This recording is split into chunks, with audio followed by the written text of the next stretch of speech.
සුබ දවසක් ඔයාලා හැමෝටම මානසිකව තැළුණු ඔයාගේ හිතට සහනයක් ලබා ගන්න වගේම ඩික්ටර් සුළි කුණාටුව හින්දා ලංකාවේ බොහෝ දෙනෙක් මේ වෙනකොට මානසිකව කඩාගෙන වැටලා ඉන්නවා.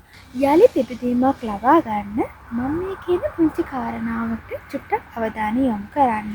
අපේ හිත සංසගන්න අපිට තියෙන එකම තැන අපි අදහන ආගම. ඉතින් ඔබ බෞද්ධ ආගමිකයෙක් වෙන්න පුළුවන්.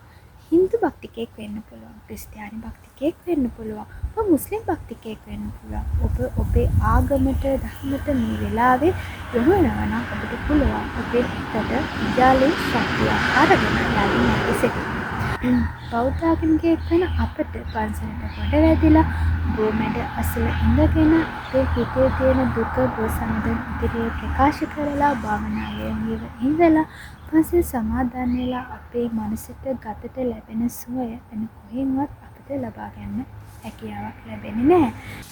වටින ජීවිතේට යලි පන්නරයක් ලබා ගන්න පළමුවදී තියන්න පුළුවන් සුදුසුම තැන තමයි ඔයාගේ ආගමික ස්ථානය. ඉතින් ඔබත් යන්න ඔබේ ආගමික ස්ථානයට ගිහින් ඔයාගේ මනස සංසුන් කරගෙන හිතට ගන්න පුළුවන් අසීමාන්තික ශක්තිය ලබාගෙන එහෙනම් අද ඉරිදා දවසේ සාර්ථක සතියක ආරම්භයක් ලබා ගන්න හැකි වේවායි ප්‍රාර්ථනා කරන ගමන් මම කියන්නම්. පරිස්සමින් ඉන්න. අතරේ හැමදාමත්